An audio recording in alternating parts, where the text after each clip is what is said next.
There on the field, the pride of the Southland band crisply marches into the Giant T. The roar of 97,000 fans rises with each rhythmic step. In the background, George Beatsis is singing "Fight, Balls, Fight." The orange and white Shakers flood the air. The Volunteers are ready at the north end of the football field to burst through the gate. They're coming now, racing onto the field through the Giant T. In that magic moment that says, wherever you are, it's football time in Tennessee. Welcome to the Talkin VAWLS Network. My name is Boogie Bentley. Look, not a lot to talk about right now. Dead period during recruiting.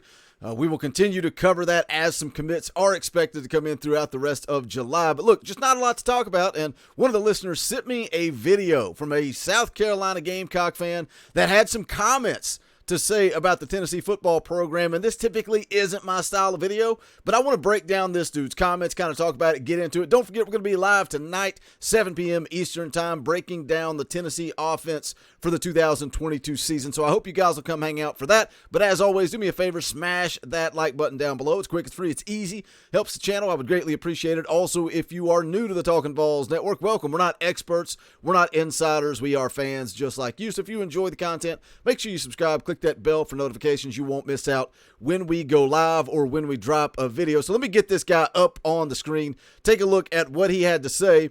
And he uses some language that I'm not a fan of, don't usually try to bring to this channel, but I really want to get specifically in to what he said about Josh Heupel as a head coach. And this guy's going to rattle off some opinions about the Tennessee program. That's fine. Fans will be fans. Look, this dude's out there. He's putting the work in. He's making content, and I get it. It's cool. Got no problem with this guy, but I really want to get into his comments about Josh Heupel. But let's kick things off here and hear what he had to say about Tennessee and South Carolina, because I honestly don't understand where the delusion from their fan base comes from. Let's hear what he had to say. I'm going to tell you what, there's one college football program that I'm going to tell you, I admire the fan base because they stuck through them through thick and thin. But the one that I absolutely have zero damn respect for, and people ask me all the time, they'll say, well, these little streaks y'all got going on right now against certain teams, which one do you want to break first? Clemson, you want to break the one against Texas A&M, or you want, well, I'm going to tell you, I'll make it simple. Let's start with that. As a South Carolina fan base who put themselves on this elite level, they put themselves at the top of the SEC. And look, I get it. Tennessee's down right now. There's nobody in the Tennessee fan base that's talking about going and winning an SEC championship right now. We're talking about a rebuild and getting back to where we belong, because we have been there and done that. We have been to the top. But South Carolina fans, the delusion. And I can't imagine sitting in my car driving down the road making a YouTube video talking about which streak I want to end. Do I want to end this one or that one or this one? And listen to everything he rattles off here. Just unbelievable. I want to break the streak against Tennessee, the worst of all. Not that 3 games is really that much of a streak. That's comical to me, too. Not that 3 games is much of a streak. And we can go and look at history and look at how many games Tennessee has won. When you look at 1992 to 2004, Tennessee lost 1 game throughout that stretch of period, and that was in 92. So from 1993 to 2004, Tennessee did not lose to the South Carolina Gamecocks. Now, yes, they've won the last 3, and this guy says Tennessee, it's not that big of a deal. They've only won 3 in a row. South Carolina has never beaten Tennessee more than 3 years in a row. Never once have they won more than 3 games in a row against Tennessee. So when you're talking about a 3-game stretch not being that relevant, keep that in mind. But that one sticks in my craw worse than any of them. I don't know what it is. I just have, I don't know. It's nothing against the fans. I know they got a passionate fan base. I just have zero respect for this football program. And I don't really know why. I will tell you why, and it's something that really, really, really ticks me off, gets under my skin, ruffles my jimmies, and just literally makes me salty, is the fact that South Carolina's lost 3 in a row to these bums. The fact that South Carolina lost to those bums in 2013 and 2014. So what he proceeds to do here over the next couple of minutes is basically make excuses for why Tennessee beat South Carolina, and I get it. We've all been there as fans, right? We look at the scoreboard and say the game wasn't as close as it should have been. The scoreboard didn't tell the full story. You know, it even makes excuses for this past season, and I don't really understand how you make excuses for an absolute beatdown. 45-20 Tennessee inside of Neyland Stadium, 28-0 in the first quarter. You just got the brakes beat off of you. There's no real excuses that you can make for that football game. But again, no disrespect to this guy. He has the right to feel what he feels. He's a fan. I'm fine with that. But I want to get into the comments that he makes about head coach Josh Heupel. Take a listen. Give them a whole hell of a lot of credit for anything. They pissed me off. Their fan base on Twitter is just stupid. Josh. Reminder to go back to the beginning of the video when he said he respects us as a fan base. Follow that up with that we're stupid on Twitter. I got you. Let's see what he had to say about Josh Heupel. Heupel, to me, this guy, and once again, nothing against Tennessee fans. They're good, and you know. He just called us stupid 6 seconds ago. You stick with your team, everything. This guy, to me, looks like a used car salesman slash Little Debbie cake tester. Little Debbie cake taste tester. What do looks have to do with coaching a football team? I don't get it. Who cares? I don't care what Josh Heupel looks like. I care about how he coaches. I care about how he builds relationships. I care about how he develops young men. That's what a coach is supposed to do. That's what a leader is supposed to do. I mean, who in the world would look at this guy and think that he used to be a quarterback? Can we look at this guy real quick?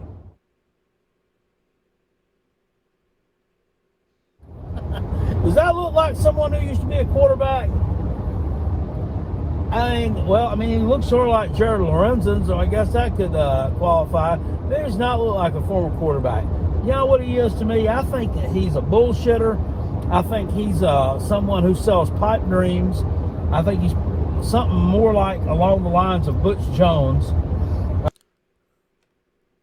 Josh Heupel is the complete opposite of Butch Jones. You know, he lays out there, sounds like he's selling pipe dreams. He's a used car salesman. That's exactly what Butch Jones was. But I've talked multiple times on this channel the difference between Butch Jones and Josh Heupel. Butch Jones was close. Butch Jones was close to getting this program heading back in the right direction. Did a good job recruiting, but he didn't have the confidence in himself. He wasn't comfortable in his own skin. And going back to Josh Heupel, playing at an elite level at Oklahoma, Josh Heupel's comfortable with who he is. He doesn't care what people say about him. He has that confidence. Now, will Josh Heupel be the guy? Will Josh Heupel get Tennessee back on top of the SEC? I don't know. I think we're going to find out. I hope so. I like what he brings to the table. But comparing Butch Jones to Josh Heupel is the most ridiculous comparison you could possibly make. They are complete opposites. I think Jeremy Pruitt was probably actually not a good head coach, but I think Jeremy Pruitt was probably actually a decent position coach, actually a decent defensive coordinator. I don't think he could run a program, but I think he was okay at those things. Jeremy Pruitt was a great defensive coordinator, but he also coached at Alabama under the Nick Saban learning tree. That program is Nick Saban's. Anybody that comes in and has success, it's because of Nick Saban.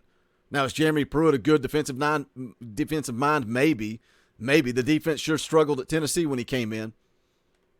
I mean, he was a cheater. I don't know that Heupel's necessarily a cheater, but I do think he's most likely a BSer and a pipe dream seller. Something along the lines of Dabo. Just you know, he's Dabo light. Maybe there's Dabo light.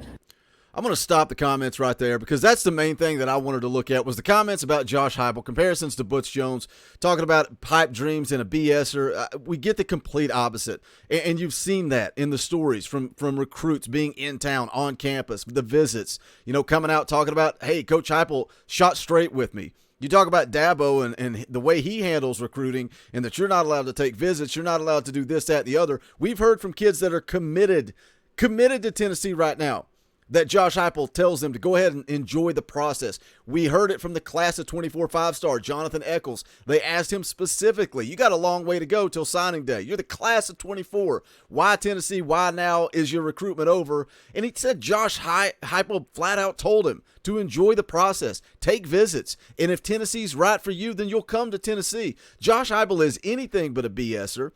He is authentic. We have seen it with this football program. We've talked it to death, but the fact that this video just recently came out, Cody Branch, listener of the channel, sent it my way. I wanted to cover it and talk about it because of the comments about Josh Heupel. This program was at absolute rock bottom, and Josh Heupel came in, sat down with these kids, and asked them, "What do you need from me? What do you need from me?" That's a leader. That's not a BSer. That's not a dude selling pipe dreams. That is a true leader, the definition of a leader, coming in and asking what you need to succeed, what you want. He didn't come in like Butch Jones. Butch Jones walked in his first meeting and said, this is what we're going to do. We're going to run this offense. We're going to do this. We're going to do that. He never once came in and said, what do you need from me? That's the definition of a leader, and that's what we've got in Josh Heupel. Hit that comment section and let me know your thoughts. What is wrong with South Carolina fans? They seem absolutely delusional. And I know our football program has been down, and we've been down for a long time. But I don't think that South Carolina, when you look at all-time winning percentages, Tennessee ranked 11th in all-time winning percentages. South Carolina's not even in the top 100. Tennessee ranked, I think, 12th all-time in wins. South Carolina nowhere near the top 100. Not even close. So when you talk about history and tradition and the programs and delusion, I think we all know where Tennessee stands. But hit that comment section. Let me know your thoughts. That's going to do it for this video. I know it's a little something different. Some people may not like it, but I just wanted to address the comments about Josh Heupel more than really getting into the South Carolina stuff. But let me know your thoughts. That's going to do it for this one. Go check out the merchandise, bonfire.com/store/TalkinVols. Appreciate you guys tuning in. Hope to see you tonight, 7 p.m. Eastern Time for Talkin' Vols Live. But this is the Talkin' Vols Network. My name is Boogie Bentley. Go Big Orange.